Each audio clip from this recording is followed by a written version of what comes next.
Enfin, ce dont on parle aujourd'hui à Gaza, vous n'avez pas l'air de vous en rendre compte. C'est des gens qui meurent, des enfants, des femmes. C'est des gens qui n'ont pas accès aux soins. C'est des gens qui sont dans des situations de famine, qui n'ont pas d'eau potable. On est en train de parler de ça et vous venez chercher à polémiquer avec moi sur tel ou tel truc, ou tel tweet, ou tel...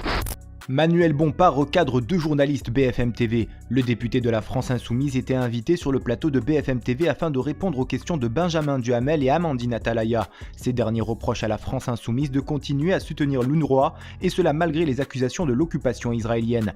En effet, alors que la Cour internationale de justice confirme qu'il y a un risque important d'un génocide à Gaza, l'occupation israélienne a tenté d'étouffer cette information majeure en accusant le même jour 12 agents de l'UNRWA d'avoir participé à l'offensive du Hamas le 7 octobre dernier. De simples accusations qui ont poussé plusieurs pays occidentaux dont la France à suspendre l'aide à l'UNRWA, une décision que condamne Manuel Bompard et qui ne semble pas plaire aux journalistes de BFM TV qui, comme vous allez le voir, vont prendre une correction face à leur inhumanité.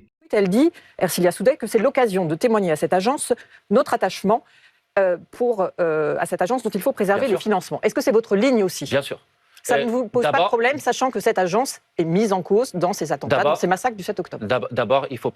D'abord, la réalité, c'est qu'aujourd'hui, 12 salariés de cette agence, qui en contient plusieurs milliers, ont été accusés par le gouvernement israélien d'avoir été impliqués dans les actions commises le 7 octobre. Mais tous les pays de l'Union européenne ont retiré le financement. La France aussi. Non, attendez. Excusez-moi, mais là, vous mélangez tout et vous dites des choses qui sont inexactes. Donc, que l'ONU a lancé une enquête ? Non, attendez, je répondais à madame. Ouais. L'armée israélienne, le gouvernement israélien a mis en cause des salariés de cette agence. Cette agence a réagi immédiatement en disant que puisqu'il y avait une mise en cause, il y aurait effectivement une enquête sous l'égide de l'Organisation des Nations Unies pour voir si effectivement des salariés de cette agence ont participé à ces actions ou pas. Tout à l'heure, on parlait de présomption d'innocence, non ? Donc c'est pas parce que l'armée israélienne accuse des salariés que c'est un fait. Premièrement. Mais un député de la nation, est-ce qu'il n'y a pas une précaution pour le reste, madame, il y a effectivement une précaution. Cette précaution, c'est de faire en sorte que les réfugiés palestiniens qui profitent de l'aide financière de cette agence ne soient pas encore plus livrés à eux-mêmes.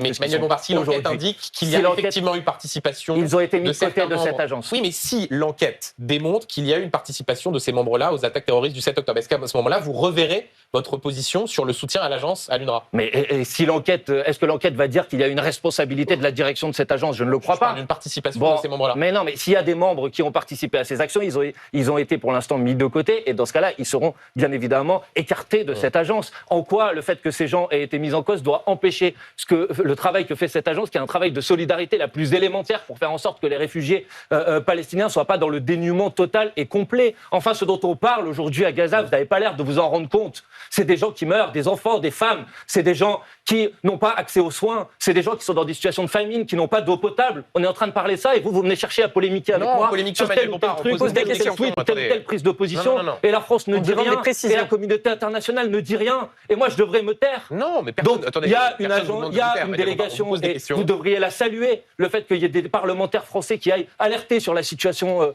internationale et qui demandent que ça s'arrête. Et il devrait y avoir la France qui devrait faire davantage que ce qu'elle fait aujourd'hui. Voilà ce que je souhaite, ce que je demande. J'implore la France d'agir, vous le comprenez, pour que ça s'arrête. Question voilà d'Amandine Atalaya. Et vous, pensez-vous que la propagande de l'occupation israélienne sur BFM TV n'a aucun impact sur l'opinion publique française ? Donnez-nous votre avis en commentaire. En attendant, rejoignez-nous, soutenez l'information Break News.